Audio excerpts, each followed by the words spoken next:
The price of a single Bitcoin rose to six figures for the first time, an extraordinary level for a 16-year-old cryptocurrency once dismissed as a sideshow.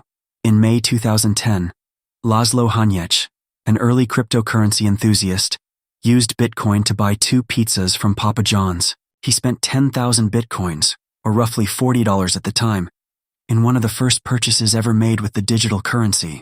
It has turned out to be the most expensive dinner in history. On Wednesday, the price of a single Bitcoin rose to more than $100,000, a remarkable milestone for an experimental financial asset that had once been mocked as a sideshow and a fad. The total cost of those pizzas today, $1 billion. Bitcoin now stands as arguably the most successful investment product of the last 20 years. The value of all the coins in circulation is $2 trillion, more than the combined worth of MasterCard, Walmart, and JP Morgan Chase. The motley assortment of hackers and political radicals who embraced Bitcoin when it was created by an anonymous coder in 2008 have become millionaires many times over, and the invention has spawned an entire industry anchored by publicly traded companies like Coinbase, a cryptocurrency exchange, and promoted by celebrities, athletes, and Elon Musk. Even the president-elect says he is a believer. During the campaign, Donald J. Trump marketed himself as a Bitcoin enthusiast, vowing to create a federal stockpile that could push its price even higher. Bitcoin began as essentially an experimental hobbyist project, said Finn Brunton, the author of a 2019 book about the history of cryptocurrency. To see where it is now is to see a really impressive feat.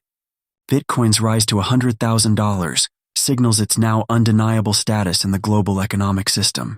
The virtual currency has become a staple of financial markets, embraced by Wall Street giants and amateur investors alike. Its surge also caps an astonishing turnaround after its price dropped below $17,000 in 2022, as the collapse of the FTX crypto exchange sent the industry into a tailspin. This year, Bitcoin has come roaring back. Federal regulators allowed Wall Street firms to offer a popular financial product tied to the coin, attracting billions of dollars in fresh investment. Then, Mr. Trump's election victory sent its price even higher, as crypto enthusiasts branded him the first Bitcoin president.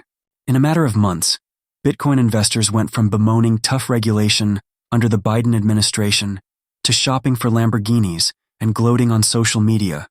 Top crypto executives spent about $135 million to influence the U.S. election, and they are now enjoying the spoils. Last month, Gary Gensler, the chairman of the Securities and Exchange Commission and a crypto critic who had led a crackdown on the industry, said he would step down on Jan 28 few hours before Bitcoin hit its milestone.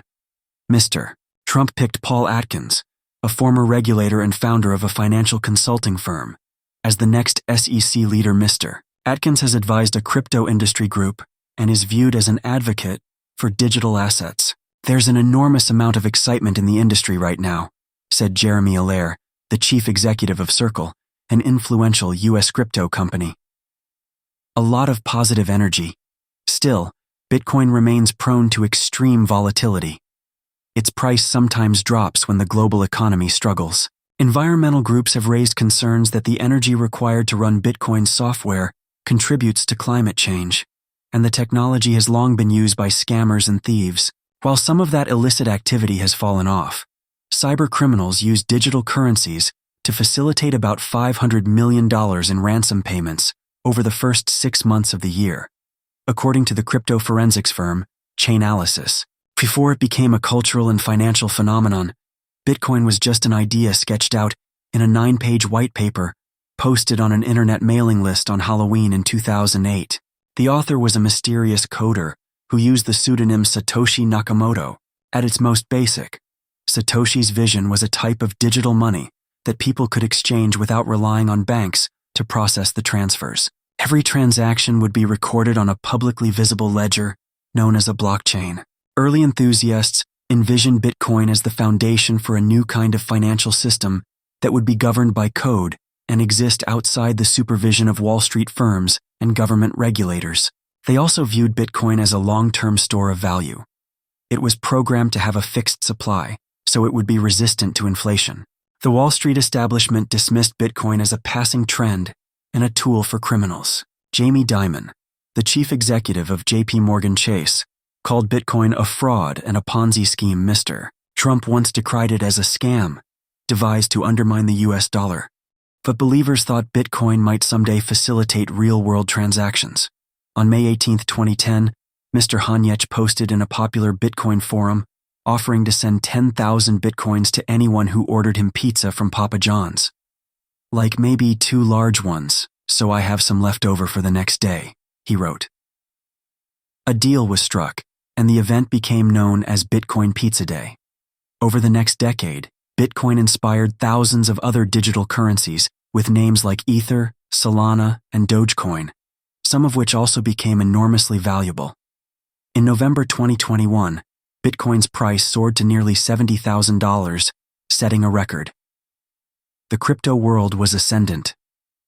Kim Kardashian encouraged her Instagram followers to buy the coins, and athletes like Tom Brady and Steph Curry promoted crypto companies in splashy television commercials. Then the bubble burst. In 2022, FTX and other prominent crypto firms filed for bankruptcy, causing the prices of Bitcoin and other digital assets to plummet by as much as 96%. Amateur investors who had poured money into crypto saw their savings vanish. In Washington, Mr. Gensler of the SEC embarked on a wide-ranging clampdown, but the industry's fortunes changed again this year after the SEC lost a court battle to block a new financial product tied to Bitcoin. In January, major Wall Street firms, including BlackRock, Franklin Templeton, and Fidelity, started offering exchange-traded funds linked to Bitcoin, attracting a wave of investment. Bitcoin's price skyrocketed to another record in March. Wealthy investors who had held onto their Bitcoin became even richer. Michael Saylor, the chief executive of the software firm MicroStrategy, had been widely mocked for borrowing hundreds of millions of dollars to buy Bitcoin for his company. Now his stash is worth more than $30 billion.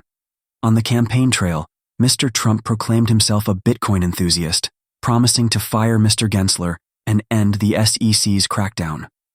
A few weeks before the election, Mr. Trump and his son started their own crypto business, World Liberty Financial, putting the family in a position to benefit personally from softer regulations. Suddenly, a financial asset designed to circumvent the U.S. government was surging in value because a U.S. presidential candidate had embraced it.